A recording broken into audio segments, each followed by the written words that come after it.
This is one of the cheapest places in the world to live, and one of the oldest. A full lunch here costs less than $3. A month of rent in the capital costs less than a weekend in Paris. The thing is, the real currency here isn't the som. It's something the rest of the world quietly ran out of a long time ago, and you'll feel it the moment someone hands you a cup of tea. Welcome to Uzbekistan, a country most people can't find on a map, and one that, once you set foot inside it, you stop wanting to leave. Walk into the capital, Tashkent. It's modern. It's clean. It has one of the most beautiful metro systems in the world. Every station is a small palace with chandeliers, carved marble, and engraved bronze. You pay less than 20 cents for a ride. Less than 20 cents. And that's where the confusion starts for most visitors, because on paper, Uzbekistan is a poor country. The average salary is around $450 a month. In the capital, it's closer to $850. Compared to the West, those numbers look small, but spend one day on the ground and you realize the numbers are lying to you. Here's the thing. In Uzbekistan, almost nobody lives alone. Families stay together. 3 generations under one roof is normal. Courtyards are built around shared gardens so that grandparents, parents, aunts, uncles, and children all share the same walls. There's no rent to split. There's no loneliness tax. There's no silent apartment to come home to. You walk into a house here for the first time, and within minutes you're seated in the place of honor. That's not a metaphor. There's an actual seat, the one farthest from the door, reserved for the most respected guest. And even if that guest is you, and you walked in off the street, that seat is yours. And then the tea comes. This is where that cup from the beginning gets interesting. In Uzbekistan, if your host fills your cup all the way to the top, it's a polite way of saying they want you to leave. A half-full cup. That's respect. It means they want to keep pouring for you. The emptier your cup, the more honored you are. Think about that for a second. An entire culture where the act of serving less is the act of loving more. Now let's talk about food. Because you can't understand this place without understanding what happens on a table here. The national dish is plov. It's made with rice, lamb, or beef, carrots and onions, often with raisins or chickpeas, depending on the region and the cook. And somehow, when it comes off the fire, it tastes like nothing you've had before. A plate at a local canteen costs about $2.70. That plate is big enough to feed 3 grown adults. There are master chefs in this country who can cook plov for 1,000 people in a single pot. Plov isn't just a meal here. It's how weddings happen, funerals, births. Every major moment of a life passes through a bowl of it. Uzbek bread is called naan. It's baked in a clay tandoor and stamped with a pattern before it goes in. Every region has its own stamp. A loaf costs about 15 cents. You don't buy it so much as you receive it, still warm, sometimes wrapped in cloth. And there's one rule, taken very seriously: you never place bread upside down, never. It's considered almost a small act of disrespect to the whole country.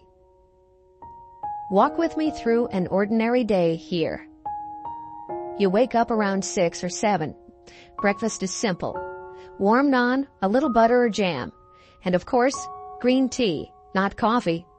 Almost never coffee. This country drinks more than 5 times the tea per person that Americans do. Tea isn't a drink here. It's the reason the day starts. You take the metro to work. Same fare. Chandeliers included. Trains run on time. You arrive at your office or your shop or your school, and the workday begins. Standard hours. A 40-hour week. Nothing unusual. Lunch is where the day shifts. People don't eat alone here. You walk into a choiksona, a tea house, order plov, and somehow end up at a long table with strangers. Someone pours your tea. Someone else passes you bread. By the end of the meal, you've had a conversation, not just food. And suddenly the numbers start to make sense. Because if a $2.70 lunch covers 3 people, and a $100 minimum wage covers rent plus food in a village, and an $850 Tashkent salary puts you in a 1-bedroom apartment with money to spare. What exactly is poor here? Rent in Tashkent is about 65% lower than Berlin. Compared to London, it's closer to a quarter of the cost. And the food you get for that money? A Western country would call it fine dining. Now remember that half-full cup I showed you at the start? We're coming back to it, because this is where Uzbekistan starts to reveal what it really is. The reason life here works on small numbers is something much bigger than the numbers. Families stay together, not because they have to, because they want to. When a son gets married, he often brings his wife home. Another generation joins the courtyard. The grandparents raise the grandchildren while the parents work. No daycare bill, no retirement home bill, no loneliness bill. The extended family is the safety net, the school, and the entertainment system, all in one. There's even a name for the neighborhood system. It's called the mahalla. Every neighborhood has a committee of elders who settle disputes, help families in need, and organize weddings and funerals. It's not a government program.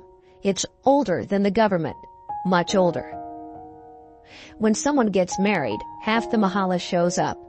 A wedding can have 300, 500, sometimes 1,000 guests. Yes, you heard that right. 1,000. The cost isn't split between 2 families. It's shared across the neighborhood. Everyone brings something. Everyone eats. Everyone leaves with leftovers. Literacy here runs close to 100%. Life expectancy is around 72 years. Basic healthcare and education are free. And starting in 2016, under President Mirziyoyev, the country opened up fast. To tourism, to business, to the outside world. A decade of reform that changed what was possible. Here's what you start to see. The cheapness isn't poverty. It's what happens in a society that never stopped sharing. Food, space, time, attention. When you share all of that, the prices look small because the cost already got absorbed somewhere else. In a courtyard, in a neighborhood, in a cup of tea that's deliberately never full. Now step outside Tashkent, Samarkand. This is the city from the opening, the Registan, 3 madrasas facing a single square, every inch covered in cobalt and turquoise tile. Timur, the conqueror, wanted his capital to be the most beautiful city on earth. He got closer than most people ever come. Bukhara, older, quieter. Its old town is more than 2,000 years old and still lived in. The bazaars under those domed ceilings still trade. Not for tourists, for locals buying spices on their way home. Now, you asked earlier what the real currency here actually is. Here's the honest answer. It's time. Time with family. Time with strangers. Time that never gets invoiced. But that currency comes with a cost. Wages are low. Really low. $450 a month on average. $100 as the minimum. If you want the Western version of a career, big salary, fast promotions, individual success, this isn't the country for it. Young people do leave. Many go to Russia, Kazakhstan, or South Korea for work and send money home. Cards aren't accepted everywhere. Cash is king. English is spoken in tourist zones, but rarely beyond them. Some laws are stricter than what you're used to. Same-sex relationships remain illegal. Bureaucracy can still be slow. Roads outside the main cities get rough, and the driving, you'll want a seatbelt, and you'll notice almost nobody else wears one. None of this breaks what makes the country work. It just reminds you that what works here works differently. A $2 plate of plov isn't the same as a Silicon Valley paycheck. The 2 lives are not the same life. You have to want one of them more than the other. And once you see how the numbers stack up against the rest of the world, that choice starts to feel a lot more obvious. Here's where Uzbekistan lands in the global picture. Rent in the capital runs about 65% cheaper than Berlin. Food costs a fraction of what you'd pay in Istanbul, just next door. It's one of the cheapest places in all of Central Asia. More affordable than Kazakhstan, more affordable than Azerbaijan, and with much more developed cities than its poorer neighbors. And safety is where it gets interesting. The U.S. State Department rates Uzbekistan at level 1, the safest category it uses. Women traveling alone consistently describe it as one of the safest places they've ever been. In the Gallup Global Law and Order Index, it ranked among the top countries in the world for safety. You can walk at midnight through Tashkent, Samarkand, or Bukhara, and nothing happens to you. Nothing. That's a sentence you can't say about a lot of world capitals right now. And remember the loop I opened about what ran out elsewhere? Here's the answer. Trust, patience, a reason to sit down together. Most of the world ran short of these. Quietly? Uzbekistan never did. So, who is this country actually for? If you're a remote worker with a Western income, Uzbekistan is a quiet miracle. You can rent a furnished apartment in Tashkent for under $500. You can eat beautifully for $15 a day. Internet is fast. Fiber hits 200 megabits per second at night. And nobody bothers you. If you're a cultural traveler, the Silk Road cities will rewire how you think about architecture. If you're a solo woman, you'll probably feel safer here than back home. If you're retired, your pension will stretch further than in almost any country on earth. Who is this not for? If you need a huge career, Uzbekistan isn't it. If you can't travel without swiping a card everywhere, you'll struggle. If you want heavy nightlife or beach vacations or aggressive personal freedom, look somewhere else. This country rewards patience. It rewards slowness. It rewards people willing to sit down for tea. And here's the part that matters most right now. Uzbekistan is changing fast. In 2025, nearly 12 million foreign tourists crossed its borders. That's a 47% jump in a single year. In the first 2 months of 2026 alone, visitors were up another 33% compared to the year before. The country is visa-free for citizens of almost 100 nations now. Europeans, most Americans, Chinese, most of the developed world. A high-speed train connects Tashkent to Samarkand in about 2 hours. New hotels open every month. A brand new Tashkent airport is scheduled for 2030. This is the tipping point, the version of Uzbekistan travelers are seeing in 2026. Quiet bazaars, half-empty monuments, family-run guest houses will not look the same in 5 years. Prices are already climbing. Central Tashkent rents have moved up. Samarkand is booking out months ahead. The country is still a whispered secret, but that secret has a short shelf life. If you want to see this place while it still belongs to itself, not to the tourism industry, the window is now. One last thing. The real reason people fall in love with Uzbekistan isn't the cost, it isn't the blue domes, it isn't even the food.